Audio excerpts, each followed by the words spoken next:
Athens County Police Department for 24 years. Good evening, everyone. My name is Keith Kelly. I'm the Deputy Chief of Police with Athens Clark County Police Department. I've been with Athens Clark County for 23 years. My name is Lieutenant Hurd. I'm the Commander of Internal Affairs, and I've been with Athens Clark County for 18 years.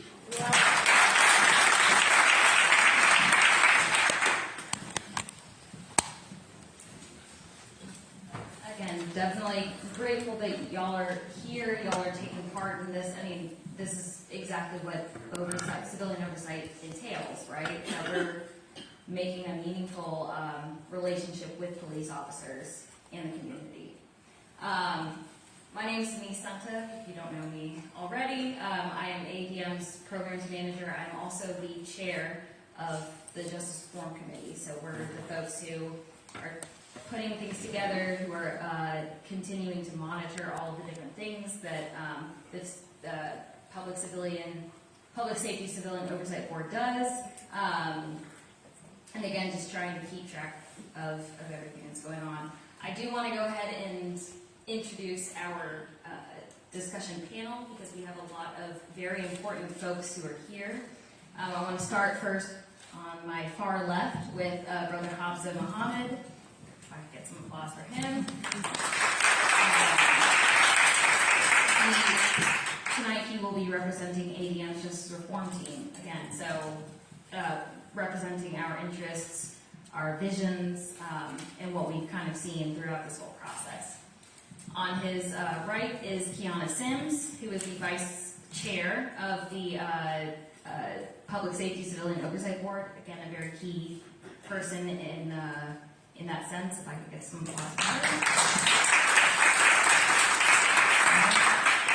Next is Lane Pratt, who is also a part of the Public Safety Civilian Oversight Board.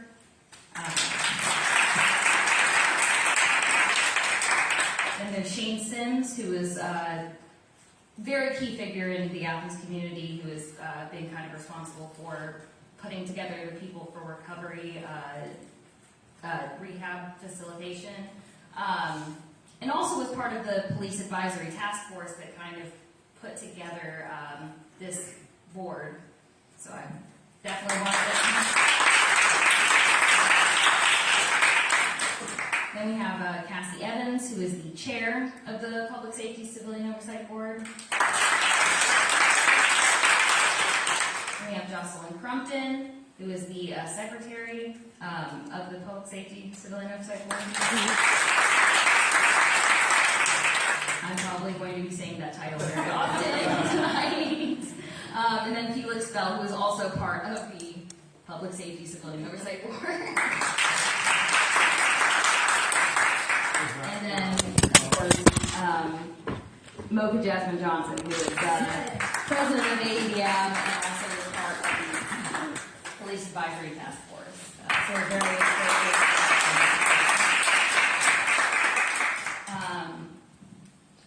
So we're going to start with our first question now.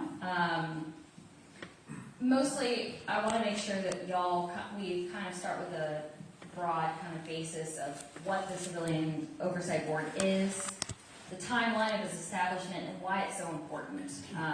So if I could kind of direct this towards Mocha and Shane, who are part of the task force, again, that was developed to shape the board. If y'all could kind of share what was the timeline for its establishment, why is it so important for Athens Clark County, and why y'all chose this specific model.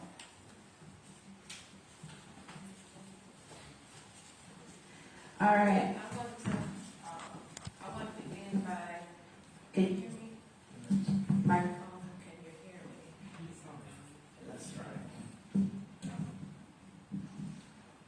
Microphone. All right.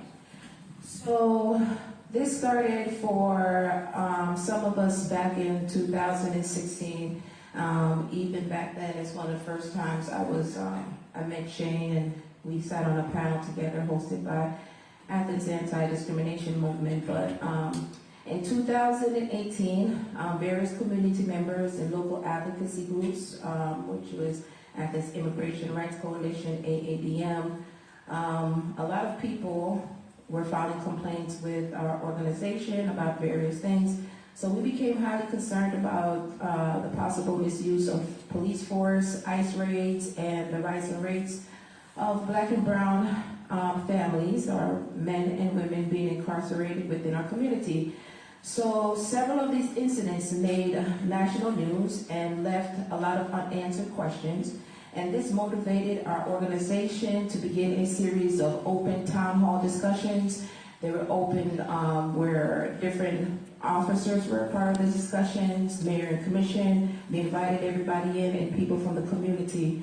For example, one of these incidents that occurred were when this when Shane and I was on a board together, a panel together, was in 2018 when an officer forcibly restrained a 10-year-old over his father's arrest.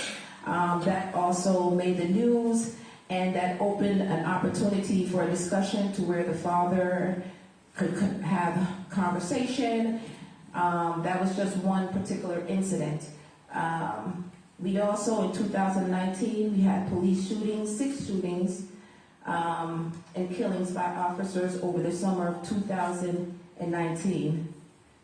And then in 2020, when the police use of tear gas to disperse Athens protesters at the Arch during the May 31st protest, that also opened up a lot of questions that the community had.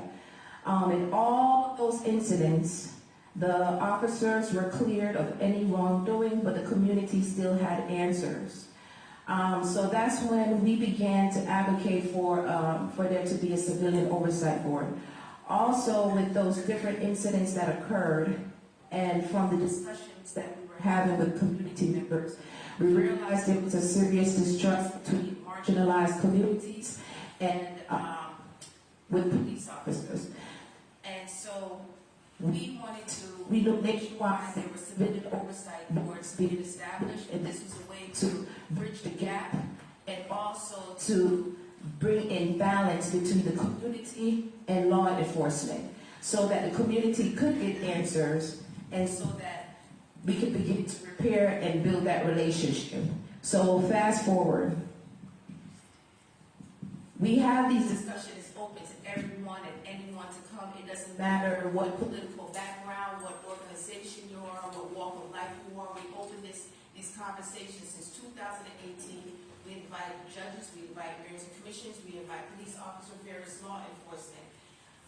We try to open up the communication between the community and the different agencies that are in place. So through those discussions, we realized there is room there to be repaired. There's some folks that believe that there's nothing wrong, but there's another group of people that believes that there's improvement that can be made. And in order to create that balance, luckily, the mayor and commission decided to establish a police advisory task force. And myself, Shane Sims, and several other prominent people from the community was a part of this task force. And so from that task force being developed, the recommendations were for there to be a public safety civilian oversight board to be established.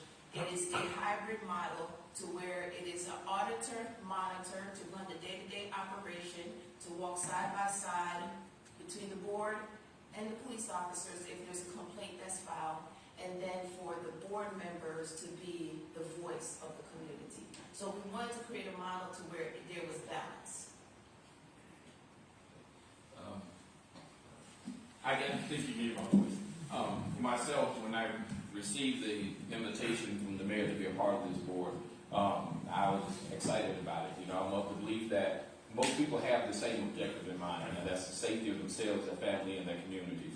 It's just how we go about achieving these objectives that cause the differences. And I believe that no matter on which side of the pole you're on, that if positive, proactive, productive conversation facilitated, more times than not, we can come to a common ground. One of the incidents that Mocha was referred to, the young man that was arrested or that was taken to the around while his father was getting arrested.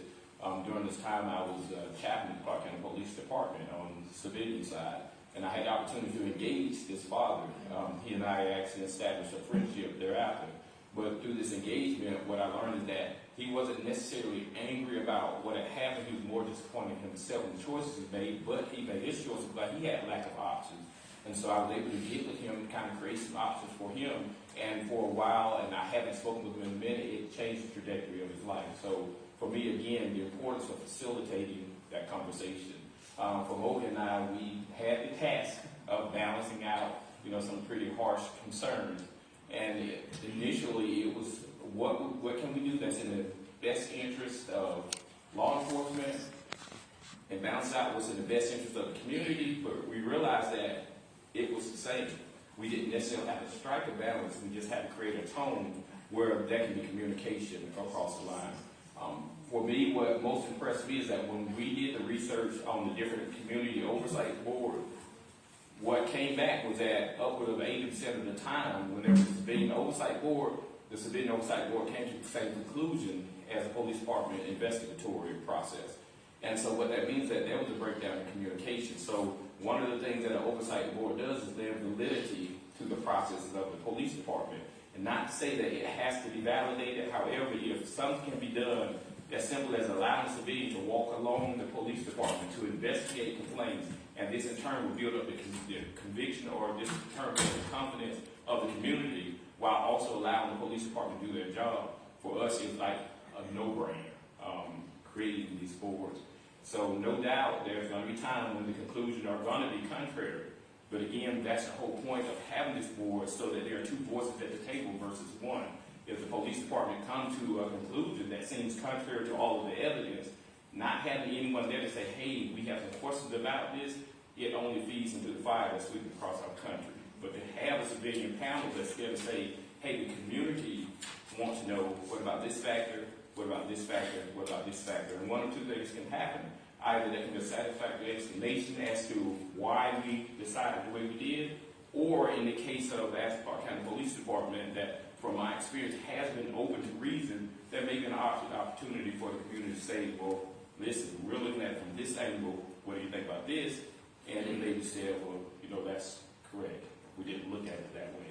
So always having kind of these dual components when you're dealing with such controversial issues, it can lead to nothing but good. And so I'm proud of the work that we've done with this board. Ultimately, the model that we recommended, we think that it will be the best model for athletes. And again, it's a hybrid model, auditor, focus, and review board structure. So it's a blend of, there was 3 models presented to us, and we were guided through this process. We weren't by ourselves. We were guided through this process with, they call the National Association of Law Enforcement Agency, or Association, but don't kill me if I get it wrong. So we were guided by them, and they were instrumental with establishing civilian oversight agencies throughout the United States. So we had the honor of having them. They were hired by the local government, and we had the honor of having them shepherd us throughout the process.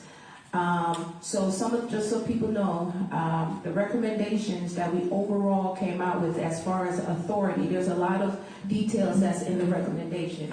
But some of the originals, now some things have changed. So we're speaking from the Police Advisory Task Force when we were on the development process of it. So some of the recommendations that we originally wanted to see was, overall, the oversight agency shall have the authority to accept external complaints of police misconduct, monitor the investigation process, and review completed investigations conducted by Athens Clark County Police Department, ACCPD Office of Professional Standards, make policy and training recommendations following the outcome of an investigation if it was necessary, and it's based on the complaint that was filed. I had the honor to be able to meet with folks in Memphis that they have a civilian oversight established, and there's 2 things that they stressed. They stressed that it is definitely a working relationship between the community and the police department. We have to really figure out how to build that bridge so that if if this board and the community, no matter where you're from, this community should be able to trust the board. Because if this board comes out and say there was no wrongdoing, then the community should accept That. Thank you, Mocha. Okay. Thank you. That actually leads me into my next question.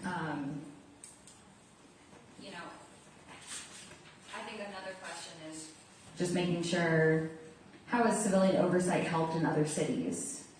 You've definitely had an opportunity to see that in real time. Shane has as well. How has this assisted in other situations? Just from my understanding from meeting with the folks in Memphis, one of the first stages is that the police department, they're the one that does the investigation first. So once the police department has done their investigation, if the citizen or the person is dissatisfied and they want to take it a step further, this is where that other board, the Civilian Oversight Board, comes in. So in Memphis, the police department, and how it's supposed to run here too, they go through their regular investigation, and no one is necessarily involved. The auditor monitor can walk alongside that investigation, but if once the investigation is complete, the review board and the person that filed the complaint get to say, okay, I'm satisfied or I'm not satisfied. Then if they weren't satisfied, then it goes into a whole nother process with the auditor monitor and looking further into it.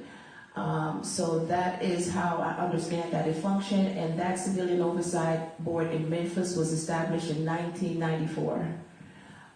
It definitely is funded by the government, but it's an independent structure, and how they maintain the independence is through the review board.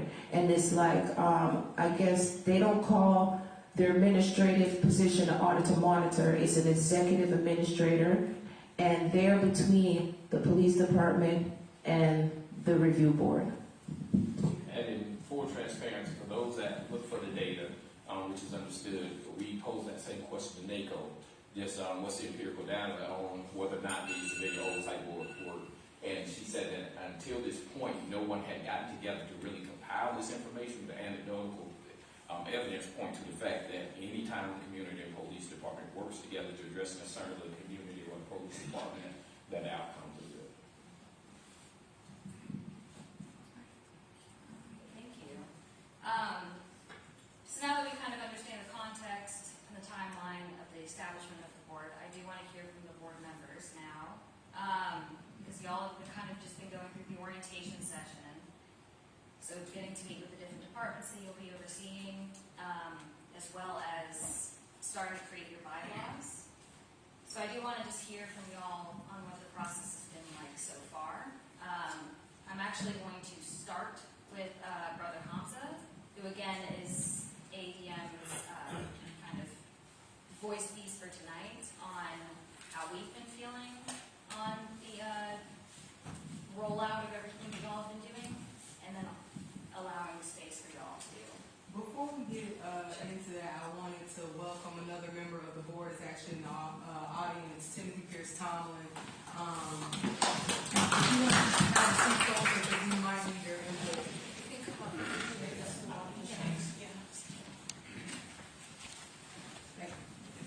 Thank you, Pastor.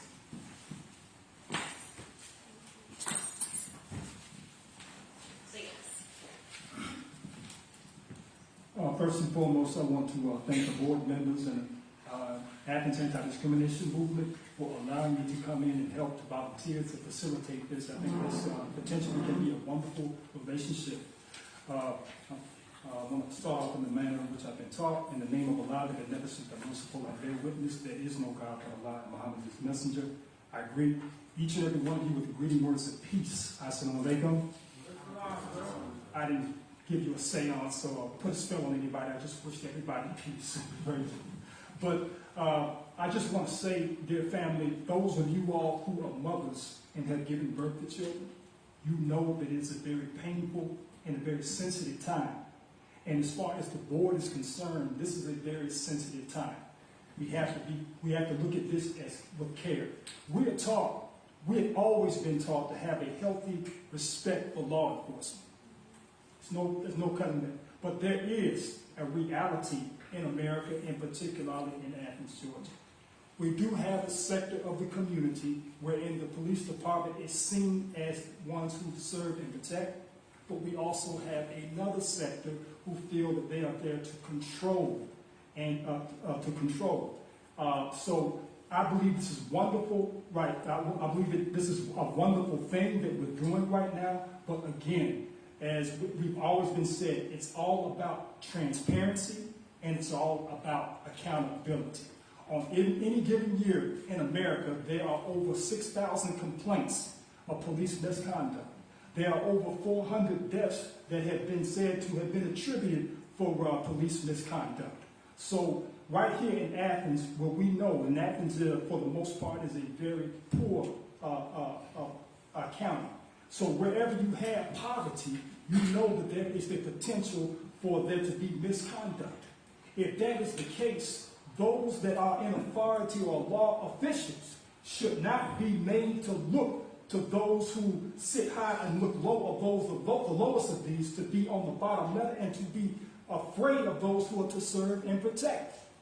But we see there is a discrepancy, and it's just not in Athens, it's nationwide. There's a discrepancy over those who should be, who don't feel that the law enforcement is to serve and protect. So the board and the law officials working together would go ahead. That is what we need right now. So at this point right now, the pain that is going through, because this will not be an easy venture to take. We have to learn to leave our egos at the doorstep, and we have to learn to. There has to be trust among those of us who have been given the task to work with one another. Now, I want to say this. A lot of times we put people in positions of authority. They're in positions of of authority, and we look at them and we say, okay, well, let them handle that. But there is a verse in the Quran that says, Allah or God never changes your condition until you change yourself. So there has to be a renewal of the mind, a renewal of the spirit, not just among the civilians, but among the law enforcement as well. Because really, to tell you the truth, it boils down to character and integrity. You can say you are there to serve and protect, but really with any of us, it boils down to character and integrity. I had the fortune, or maybe some might even say the misfortune, of serving on a board. I don't know whether you all remember, but back in 2010 or 11, the state prisons of Georgia, the inmates went on strike. Because they felt that they had been mistreated. Now, what we found out, though, is that those that actually served on the board were actually working with the Department of Corrections behind our back. So really nothing actually came about of it. So we have to give our word that we will represent the people, but also be cooperative with law enforcement. See, this is not about beating up on the police at all. This is about working hand in hand with law enforcement. But at the same time, this is not, we're not going to be tiptoeing through the tulips. We need to take our duties and responsibilities serious. And we have to really be, show transparency and trust and have trust for those who we say we are to serve. Thank you.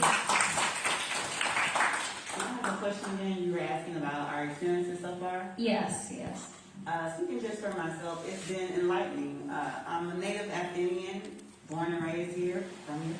So for me, it's been an opportunity to actually see behind the scenes what the police officers in the sheriff's department and the corrections, what they are doing, because there is a disconnect between the communities. And I think that if we have the knowledge and we understand what their duties are, what our duties are as citizens, we can come together and just eliminate the disconnect. So for me, I've been enjoying that and getting with the police officers, actually seeing the data. We are not a shy bunch, so we will not, as Brother Muhammad said, tiptoe, and we ask the tough questions. So we are prepared, and it's been enlightening. It's been awesome to made that connection with the police department and our other brothers in arms.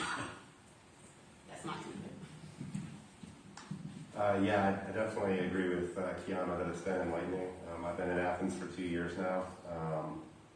And yeah, just learning about how all the systems work together.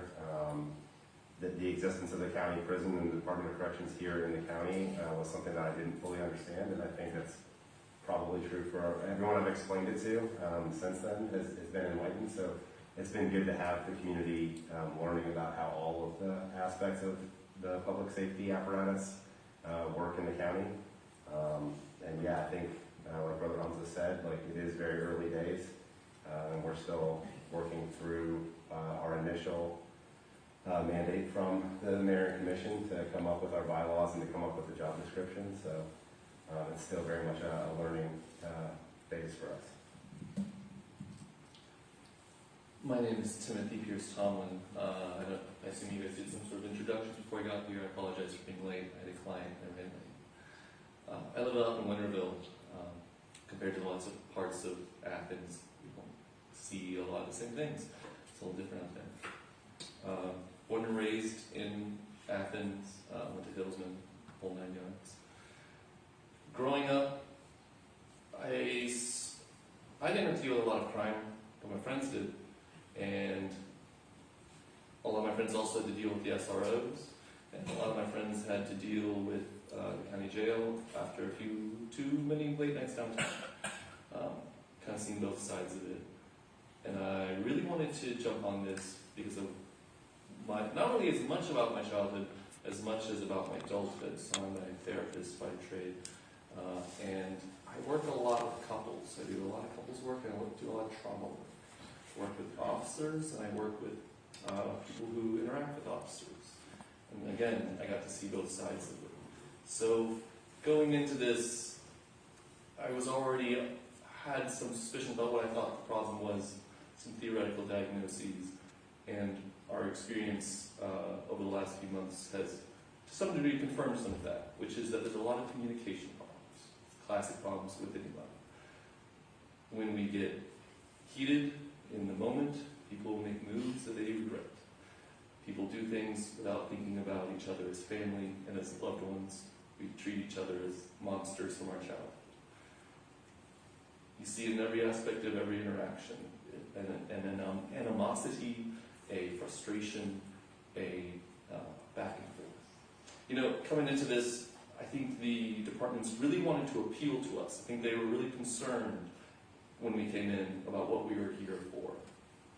And so they worked really hard to appeal to our sense of humanity, to see them as people, because I think often being an officer probably feels dehumanizing just as much as being on the other side feels dehumanizing. I'm not necessarily shifted my opinion on how things need to be done. I don't think the system as it currently does works for really anyone on either side of it. It's like a bad marriage. And I'll tell you, I've never had a couple break up who go, you know, we thought we'd get divorced because things were going great. I think the same is true with any situation. There's an underlying problem. Whatever side we're on, we can definitely all sense it. And I think over the course of the last few months, I got a better sense of how those manifest. You know, it's some of it they can't help. They're understaffed. They're under supply. They're trying to do too many jobs in one day. As with any relationship, they're trying to take on too many things. They're trying to be a superhero in many regards. The other side is they don't have time for the real groundwork that's necessary to sustain the ecosystem of policing in this community. You know, out in Winterville, I know the 5 officers because all they have to do all day is walk around the neighborhood and say hi to people. And that builds a different relationship than when you see someone only when you're in crisis and when you're in danger. And when they feel that same feeling, you don't have time for pleasantries and to trust each other. So a lot of those realities on that side I've really seen. The other aspect of it is they don't have answers for everything. They just don't. There are certain interactions that have gone between the police and the community that there's just not a good explanation for. And I'm hoping that we can minimize that number in the future. Right. Thank you for that. My name is Cassie again. I'm born and raised in Athens, Georgia, and I've had my fair share with police, like interactions, and they were never pleasant. I also have family members that are in and out of the system that are a part of gangs. So I have a different perspective all across the board with this. And my experience with the Public Safety Civilian Oversight Board so far has been limited. Just transparently speaking, I missed a lot of the orientation because there was some communication issues. Mayor Gertz actually wrote me a letter to say that I did not make the board at all. So we figured that out. I guess I actually did make it because I'm here now. But so I had some catching up to do, and I came in towards the end when we really started to hone in on our bylaws and commitments with NACL throughout this whole process. So far, it's been very eye-opening because of my limited experiences with the police department and kind of only viewing them in one way. They have been open to our questions, and it's been heated in some of those orientations that I was a part of because we don't experience it. This is a very honest bunch of people that are committed to their positions, and they're asking the questions for the community, and they don't take that lightly. We're taking it seriously to follow up with that. So, they've been very open and very positive. So I'm very optimistic moving forward in this whole process with the relationship between community and the police department strengthening, because it's all about communication. And I just have a passion for diversity now, and that's my whole point in being that representation and being a part of this board. That was my whole purpose in doing so. So our title is Public Safety Civilian Oversight Board. So we are all civilians. All 9 of us don't have any law enforcement background. So just some background on our orientation to law enforcement in Athens. We had 8 weeks. Every Wednesday this summer, we sat with a different agency in town. We did 4 weeks with the ACCPD. We did a week with probation. We did a week with the jail. We did a week with the sheriff and the warden. What am I missing? We did another week with the DA's office. I think it was 9 weeks. We spent a lot of time learning, asking questions. We are not experts by any means. We are still civilians. I'm going to remind us all that we are still civilians. We do have expertise in different realms, but again, we are not experts in law enforcement, so it is a partnership with our law enforcement agencies here in town. I enjoyed learning and spending time with them, going to their kind of places. We went to the jail, we went to, the precincts, et cetera, et cetera.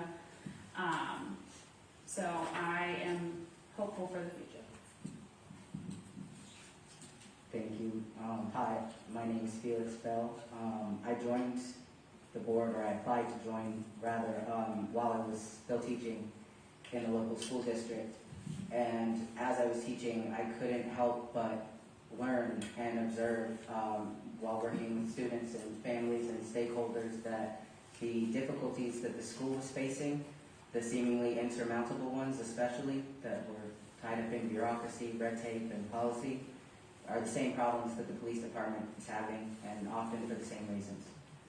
I don't know if they have the same solutions, but when I see the literacy rates of our local community and what our schools are able to do for the children and what is not happening for them, I find it hard to see that as a different kind of violence than the violence of maybe literally physically putting your hands on somebody.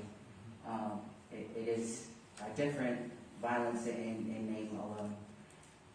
When I do something new, it's usually because I have a question that I want to be answered, and I think, as Timothy put it so well, the lack of communication is evident.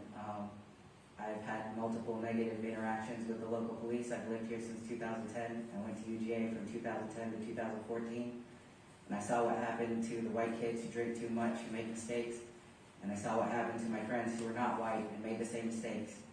And it's different, and it's set up to be different. And that was the question I wanted answered. So we'll see where we go from here. Thank you. Thank you. So now that we've kind of gotten an idea of what the board has been up to, what they've, the orientation session that they've been going through, and the setting up of the bylaws and everything, I do want to ask the board specifically what y'all's goals are. And I think, what y'all's goals are right now.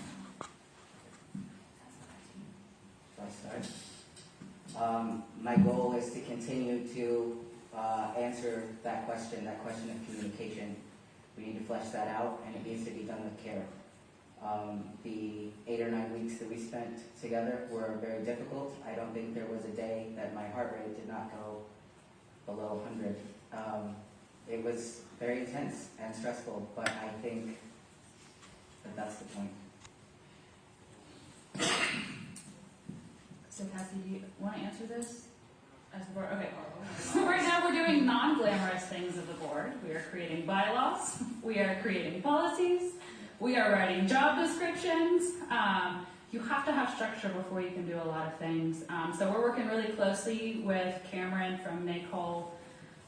She is the expert on civilian oversight boards. They've been doing that for multiple years. NACOL is a national organization that works and partners with the different cities. And she's been really helpful. Most of our board meetings is sitting down and working through some nitty-gritty stuff and then going away and coming back. So right now those are what we're working on probably for the next couple of months. Hiring someone for the auditor or monitor role is going to take time. We have big dreams for that job, and so I think it's just going to take time to find that perfect person to do this job. Again, we are creating a path. Like, this has never existed in Athens. Thankfully, we have other models for other towns, but we all know Athens is special, and we have our challenges and we have our strengths. And so learning from NACOL, but also, dreaming big of what that looks like. So that's kind of what we've been doing and what our next couple months are. Once we establish the bylaws and define the job description for the auditor monitor, we want to start with community outreach and really educating the community on what this board actually is, what we do. We want to continue to build the trust and the rapport with the community, because it's not going to work without them trusting us. So we're very open to your feedback. Our goals are still being defined by you all sitting here today. This is one of our bridges. Thank you, AADM, for having us to start this conversation with community. So we hope to continue this conversation off stage. So our goals are to commit to community and show that, and commit with our communication with law enforcement as well, and just continue to build those bridges.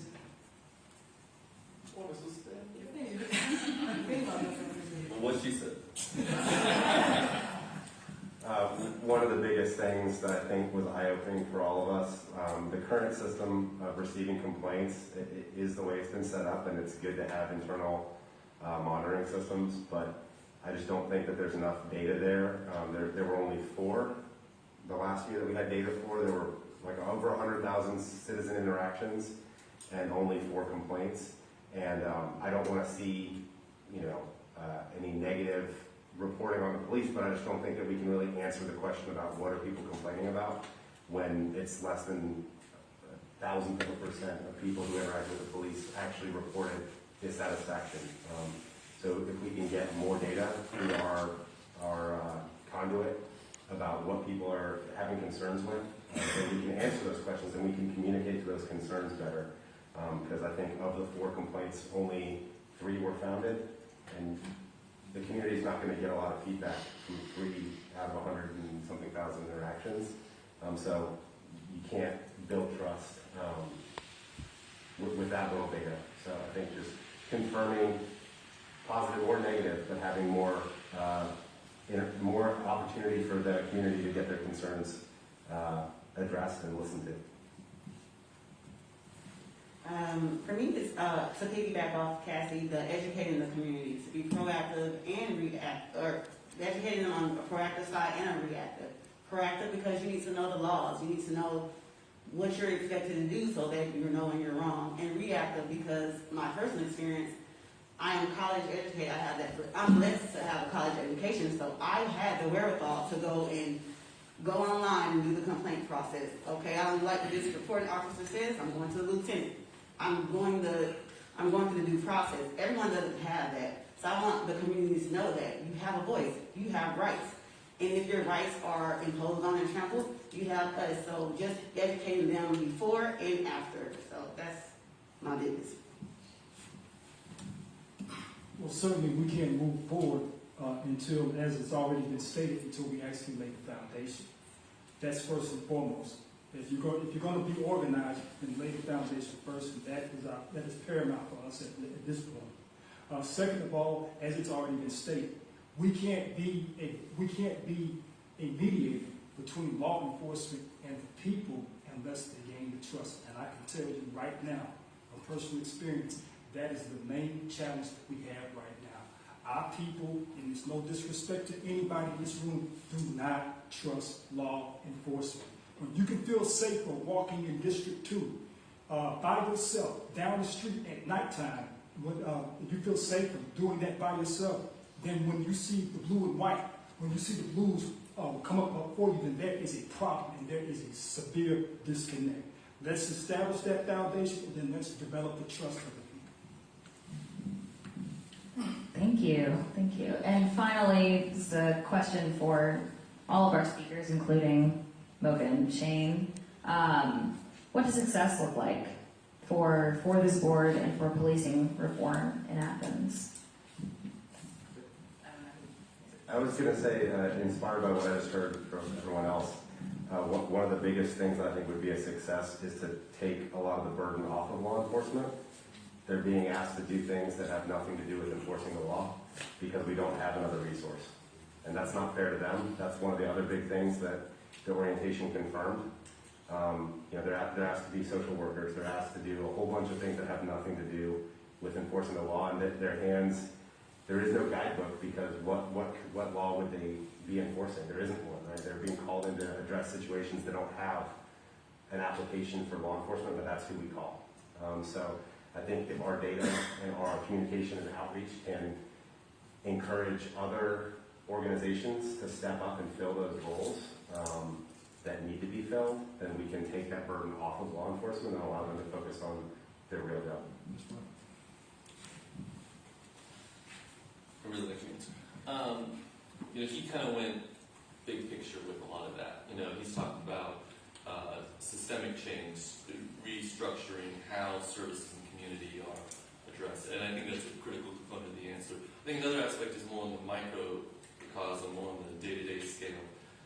That's what I'll be looking for, which is, what is the quality of the relationship? When we do treatment plans for clients, often the things that they're struggling with are very intangible. They're not easily defined. So we have to really work to to build parameters that are achievable for our clients that we can work towards. And that's what I'd like to see us develop and then execute and be able to demonstrate to the community. Like, look, we wanted to change, 3 complaints about the department is great. I want to get it down to 2, and then down to 1, right? Having measurable, achievable goals that we can work towards and be honest with ourselves, right? Transparency goes both ways. We want you guys to see us for what we're doing, and we need to be able to be honest with ourselves whether or not we're doing what we've been tasked with doing. So for me, it's going to be 127. It's a bit of a cop-out of an answer in that I'm saying we don't know yet, but when we've set parameters that we are all comfortable with, achieving those in how the community engages with the police. Does the community feel like it's improving? Even if it's a slight percent better. If we're making steps forward, then we're not taking steps backwards. And that's going to be all the contrast we need compared to the other communities. I think that was perfectly said because success is constantly being redefined and defined every day. So we're still open. I'm still open personally to what that success will look like. I know from something that we can measure, like I guess on a micro scale, I would want to see some type of quarterly or monthly reporting from the police department that we can share to the general public, basically overall transparency that we can measure. and maybe some type of gathering where the community and can address those concerns with law enforcement, kind of like what we're doing today. If that's something that's is that even happening? Do we do that already? Do law enforcement meet out? Yeah, so something where we can have more conversations like this, because I believe that conversations are the start of so many things. It's like a domino effect. So yeah, just more gatherings, more meeting of all the communities. Success for the board right now, I think, is creating that structure and hiring someone that is going to help build that bridge between the board and the community and law enforcement. And kind of. Oh yeah, Cameron from NACOL said probably taking her from 9 to 12 months. So that is just kind of a realistic expectation between getting our job description up, interviewing. And we don't hire this position. The mayor and commissioner will be the one that hires this, and they will be a city employee. So we don't get any say. What we get to do is we get to make recommendations, because that's what we do. We make recommendations to the mayor and commission. We make recommendations to law enforcement. Again, we cannot require ACCPD or the sheriff or the probation to do anything. We give recommendations, and then ultimately it's up to them and their expertise to decide what to do with it. So I just want to reiterate that as well. Another success would be building trust. Again, how do we measure that trust between the board? I think the board and law enforcement. I also think between the community and law enforcement. Again, I think that's going to be generations of trust building. I don't think that's anything the board's necessarily going to do in the next year or so. Because we know the generations of distrust that's there. I don't think that's anything us 9 people can do. So those are my thoughts. I agree with everything that's been said so far, especially since we don't seem to have the option legally or policy-wise to do something different than policing. Our option is to take away the things that are overburdening the police right now. In the same way that our students are not learning because teachers are having to be social workers, are having to be counselors, are having to be mediators between family disputes and custody battles in deciding whether or not a child has a learning disorder. Are these things that anybody went to teaching school for? I can tell you the answer is no. And I'm sure that there are law enforcement officers who feel the same way.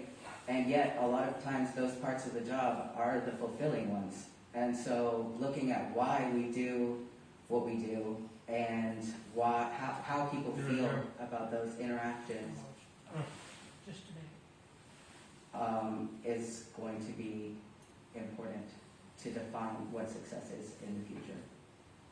Because until we take those burdens off, we won't know. Thank you. Thank you.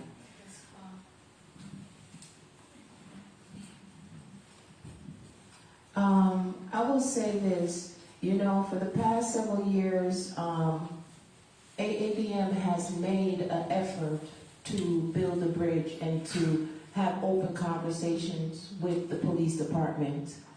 Lieutenant Hurd has been appointed our liaison, and there's been times where people have complained. We receive more than 4 complaints. We receive a lot of complaints. I'm not going to say that it's just so abundant, but when we receive these complaints, if I'm able to reach out to Lieutenant Hurd and say, hey, somebody's complaining about the police department, they say this happened, that happened, what can we do? He, in the past, organized meetings and conversations to where this person could come in. Remember, Chief Spool was at the last one. The person was able to share her side of the story. They were able to have a conversation and tell her, well, this is why the officer came out with this final outcome. This is your right. This is what you can do. By leaving from that conversation, even though the incident happened at a local business owner, she might not have liked what happened, but it made her feel a little bit better because she was able to have that conversation at the police department with Lieutenant Hurd, with Chief Spool there, whether or not it was in her favor or not. I remember she cried that day. There's a lot of those situations where we see and we walk and we stand by people, and that's what some of the people in here don't understand. This is not an attack on the police department. because for the past several years, we are one of the only organizations that has opened up this floor right here, right now, and invited everyone to come in and to have that conversation. When people file a complaint with us through Athens Clarke County Jail, we now have an opportunity to where we reach out to someone, and he has been a blessing to us because we have been able to communicate. So someone has filed a complaint and they're complaining, they're inside, they're incarcerated. The only person they can complain to where they feel like they're not being heard is a loved one on the outside. The loved one told us, they reached out to us and said the reason why they're reaching out to us and not filing it directly with the jail is because they have a past record. And they were afraid of retaliation. I said, sir, don't be afraid. File the complaint. That is your right. If it's retaliation, it will be illegal, and I'm hoping that's not what's going to happen. We were able to facilitate a conversation to where the person that filed the complaint inside was able to get some justice. The jail is understaffed. There is things that's happening inside the jails. There's things that has happened, whether it's in a heated moment, miscommunication, people resisting, not understanding, and then something happens to where someone is filing a complaint. Our only goal here is to help this be a successful entity that is established, and that the facilitation, the relationship between the police department and the community has been improved. AADM doesn't want to be taking these complaints. So we advocated for a civilian oversight board to be established so there's a middle person in between, and so that the community voice can be heard, and so that the relationship between police officers and the community can be stronger, can be repaired. Athens is a small town.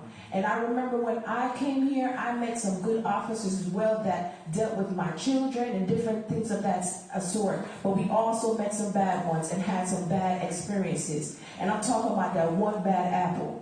That one bad apple and that one bad experience you have, you become so scared that you fear retaliation. You have a mistrust. But if there's a group like the Public Safety Civilian Oversight Board there, then maybe that person can get justice and the relationship can be repaired.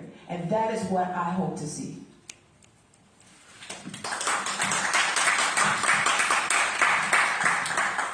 And for me, I echo much of all of Mocha's sentiment. Success to me would be to see this mechanism in place.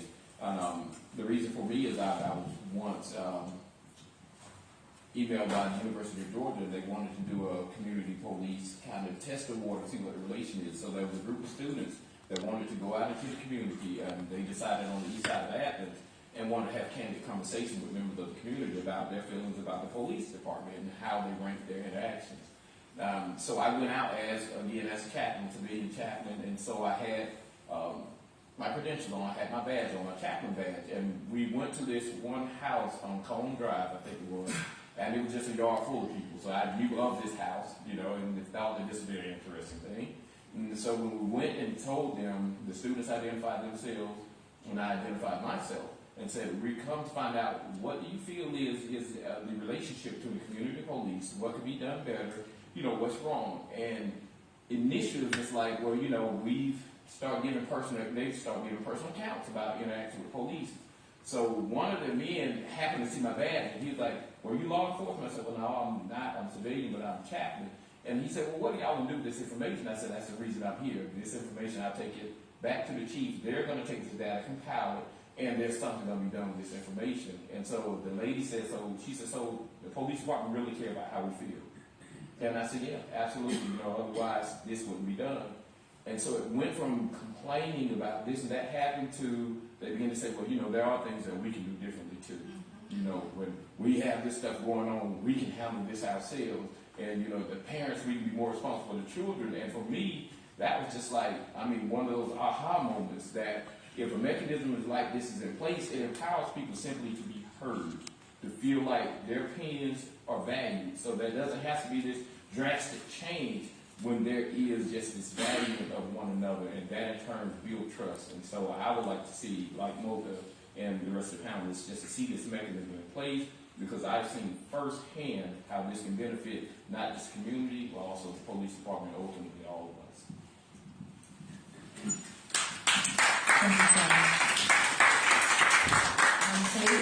about 13 more minutes. So the floor, I think, is open now for questions from the audience to our panelists up here, as well as the folks who are sitting over here. No, I'm waving.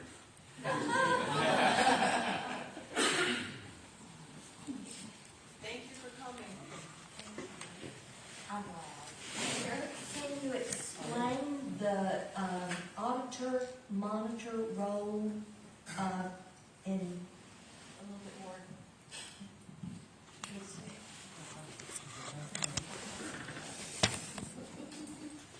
I can try. The auditor and monitor is going to do a couple of things. One, it's going to be a full-time job. It's going to be all the clerical, logistical stuff that we just don't have time to deal with. Oh, she's yeah, but it's all fancy text. I'm not going to read that. There you go. So it's going to be all the clerical stuff, all of the logistics, all of the day-to-day management, dealing with the city, fighting with whoever on our behalf, so we can just say, hey, we need this for our next meeting. So they're going to be setting up the meetings, making sure we have all of our ducks in a row, trying to keep this herd of cats together. The other aspect of what they're going to be doing is they're going to be doing a lot of the advocacy work within law enforcement. So they're going to be the ones that talk to the law enforcement when we have issues. Law enforcement's going to work with them to arrange. Let's say there's a situation where there's a complaint that's filed, and the police it's an open investigation. There's some touchy areas around it. The auditor monitor is going to be the one that actually deals with that aspect and gets the red tape and all that. That's going to be their job. They're going to come to us with whatever they've got, and then we'll review it. Now, hopefully, I think we'd agree we want everything we can get our hands on because we're that type of people. But they're going to be also the mediator for us in a lot of regards between these other departments. And they're going to be the official face, that when, yes, people can reach out to us, but at the end of the day, they're the ones hired by the city. They're going to be the ones that kind of have their name out there, and if you want to reach out to them, they get to deal with the buck on a day-to-day basis. What I missed? My question is really twofold and has to do with the dollars. What is the budget for the Oversight Board? And number two, the individual that will be hired as the whatever title that the city gives him, what? Please include that number also.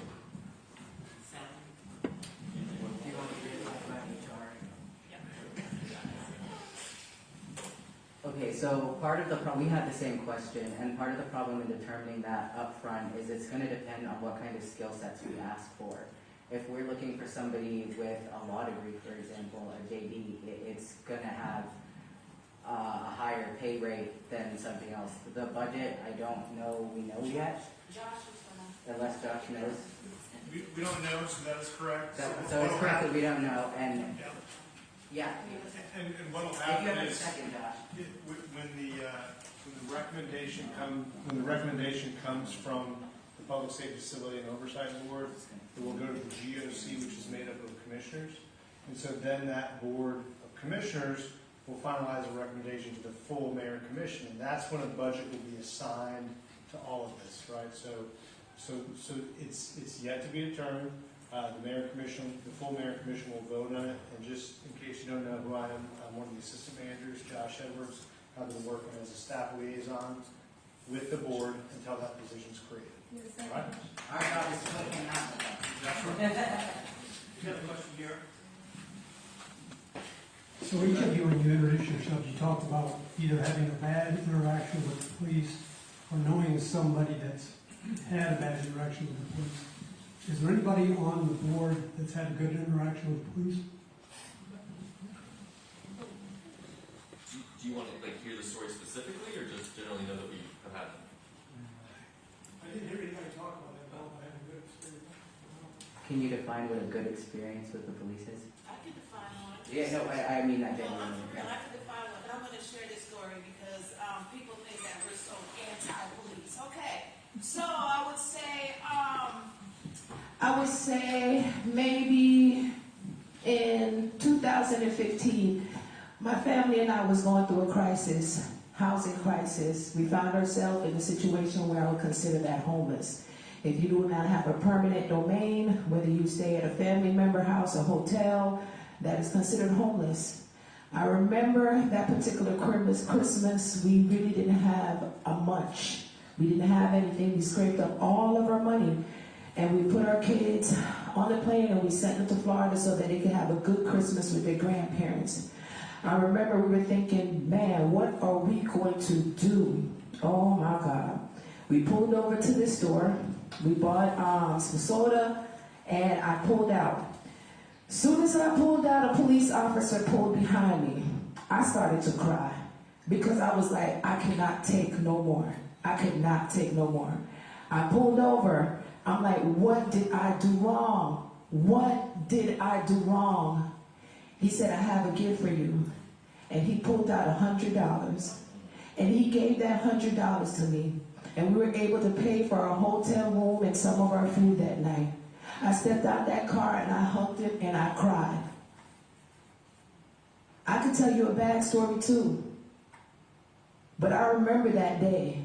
It was Secret Santa, they called it. It was around a holiday, and I did not expect a police officer to be my Secret Santa that day.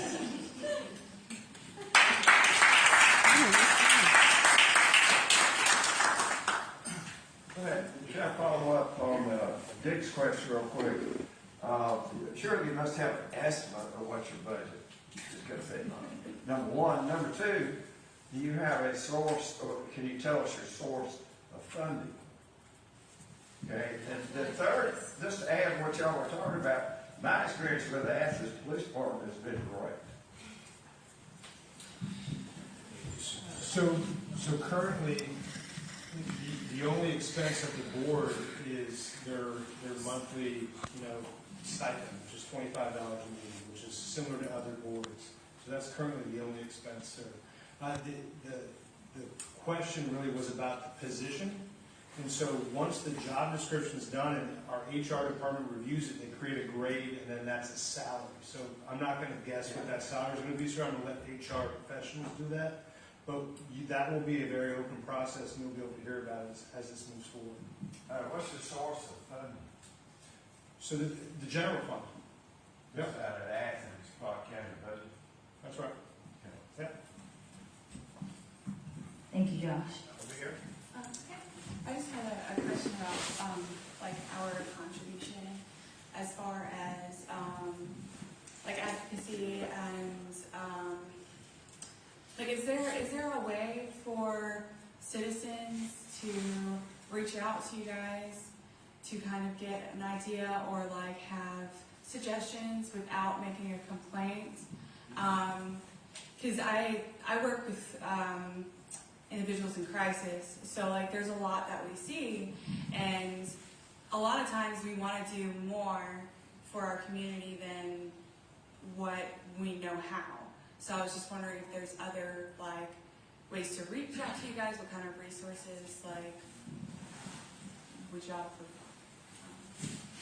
provide? Well, we do all have email addresses right now with Clark County, so all of our emails are public, so feel free to reach out to us that way. We're in the process, after we get out of this process of bylaws and things, of having possibly a social media page and a website or a web page dedicated to what we do. So we will publicize that information once it becomes available. Invite us to events like this, so if you're working with people in crisis and they want to have a voice and want to talk to us, I'd say create something like this. AADM, this is just the beginning. This opens it up to the people, everyone here, if you're having groups, help us create bridges with the community. All of y'all are involved in Athens in some way, so that's a role that you can play as well. Yeah, just to be clear for everyone, AADM invited us all here. This wasn't our meeting, and they just found our email addresses and invited us. Okay. So that's how this meeting happened. Yeah, not only are the email addresses on the website, but we have been talking about the necessity of a social media presence. We don't know, there are some limitations legally, what we're allowed to share, what we're not allowed to share. In my perfect world, I can't speak for the rest of the board, but in my perfect world, everything would be open access, public. We would have contribution from everybody at every point of the way. I think it's great that we're streaming this right now so that people who can't be here can still listen, because accessibility is going to be the name of the game of getting that successful communication at the end of the day, because right now I think a lot of the problems are the people who aren't being heard. It's not that they don't have a voice, it's that they're not being heard. And speaking of streaming, our meetings are public too monthly. So we'll have a meeting tomorrow. It's on the 4th Wednesday of every month. And we'll be at City Hall. So if you, on the 3rd floor. So if you want to come by, if any of you want to come by and observe at that point. Oh, you can always reach out. I don't know about anybody else on the board personally, but if you can't find our email for whatever reason and you see me on the street, just let me know what you're going through and I got you. Okay, we got here and there. So my question is relative to the auditor monitor also, and maybe the manager's office can explain this to me, because I know that the auditor committee has just reformed, and I think Commissioner Myers is on that committee, and I watch it. And I hear a lot of discussion about the auditor monitor within the auditor department, which is parallel to the manager's office and the attorney's office in structure of ACC Gov. So is the auditor monitor going to be a position created from the auditor's office, and is the name changing, and is there going to be an application for a charter change in order to make some of this happen? Thank you. I think those are all great questions. And our deputy attorney, Sherry Hines, has been involved with the board. And so those are things that we've been talking about. So as the recommendation worked its way through the GOC, and this microphone's not working great, what you heard in the GOC was that same conversation. So where did the GOC think it best to sit? One of the ideas that came up with was the auditor's office. So that's a charter officer, to your point. And so if that's the case, what does it mean for the charter? Is it, and does it need to be assigned to the charter officer? Those are all questions that have to be worked out. I think you've got some good questions, and the attorney's office is involved.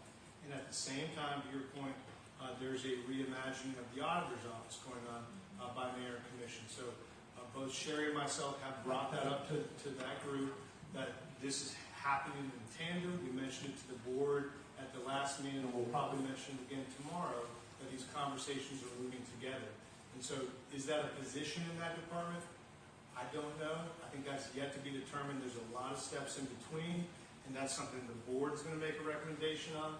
That's something the GOC will then follow up with their recommendation, and then the full mayor and commission will vote on it. So those are all the steps. Really good question. Thank you. Okay, actually I have more than one question, I think that's okay. Is to follow up on the budget and the cost. I understood, well maybe I misheard, but I believe the national consultant was a hired position? You went out and hired the national consultant to work with them? Did that come out of the general fund as well?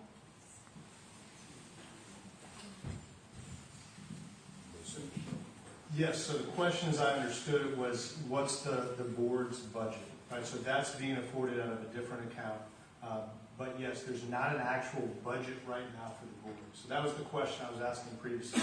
Are there things that we're doing as an organization to support the board in their work? Yes. And so one of the things that the board wanted was to have NACO's support. NACO's had support throughout this process. And so we have brought them on to facilitate this discussion. So yes, that's correct. Okay, so. And if you send me an email, I'll give you my email. I can give you the exact cost we expect that to be. Okay. I think as we've talked to NACO, it's around under $5,000, but I can give you the actual information if you send me an email. I'd be happy to share that with you. Thank you. Yep. My original question, but I do have one follow-up. My original question was regarding, there was talk about, which I'm an old project manager, so I love data. And so the measuring quarterly monthly, yearly data. You'd like to get that all together and get that information from the police, and that's one of the things that was a goal. Will we see that from your, also, where we will be able to go to your website possibly and see what you accomplished monthly, quarterly? So that's going to be a large role at the auditor monitor. They will be the one writing those reports, and those reports will be public. So they're going to be getting reports from law enforcement, but also writing reports on the board and the functionality and the success metrics, et cetera, et cetera. Okay, that's great. Thank you. And then the last thing about the unrepresented and the ones without a voice. Right now, and I mentioned this to you when we were talking, the Spanish speaking I don't see represented, and I don't see the elderly represented. And both of those groups do not use social media on as large as the 40 and under. So, which, just looking at your ages, are represented. So please keep that in mind and do some outreach to the Spanish speaking and to the elderly and make sure that we will be able to, because I am not in social media any longer. So I need to know, how do I get a hold of the information that you're putting out? How do I get to see what you're doing without going into social media? Okay, and there's many of you. I think Josh can also attest to the public. We run these ads in the paper for our meetings. I know that this one was in the paper, so I think in the future, the Banner Herald will be a part of the process of letting you guys know. Yeah, I live with my grandmother, and I don't do social media, and she'd kill me if I didn't. If I expected it to be online. We're really hoping to reach out to those groups. I think one of the things that I'm hoping we will get to when we are finally done setting this up will be to have, frankly, that conversation is one of the things I'd like to discuss is what do we see as the flaws of the board now that we've got to know each other? What do we see as each other's strengths and weaknesses? We just put Cassie in charge. We've shoved her and the rest into leadership positions. So, we've got a lot, in my opinion, of doing of not just figuring out what our strengths are, but also what our weaknesses are as a board. So I appreciate that point. Yes, we are in the process of doing our slots, so we are aware that we are representing, mostly black and white, male, female. We do have a large, there's diversity among us. And so we're cognizant of that that's a weakness, so we need to do that. So just like piggybacking off Timothy, my grandmother is very heavy in my life as well. I do her doctor's appointments and all of the things. We do not do social media, so I agree. I'm with you with that. Don't forget the Spanish. Yes, in many communities and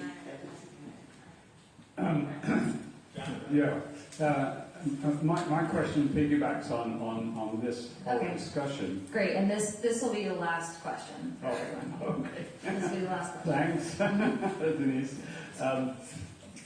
There are 9 members of the board, and my question is, why 9, and does that provide a cross-section of the community, like the last question I just asked? There are no Hispanics on the board, as far as I know. Is the intent of having 9 that you will be able to respond to smaller sections of the community individually? Or is it that, well, the 9 were appointed and we don't know who they represent, if anybody?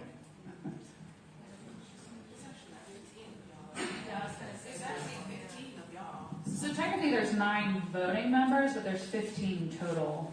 6 of those members are predominantly law enforcement and Josh and city attorney Sherry Hines.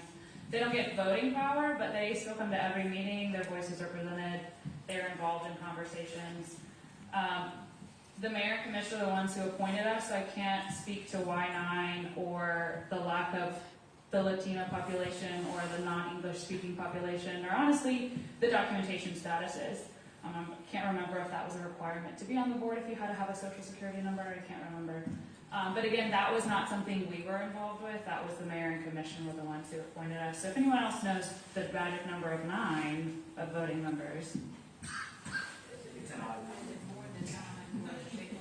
recommended more than 9, which I ended up with 9.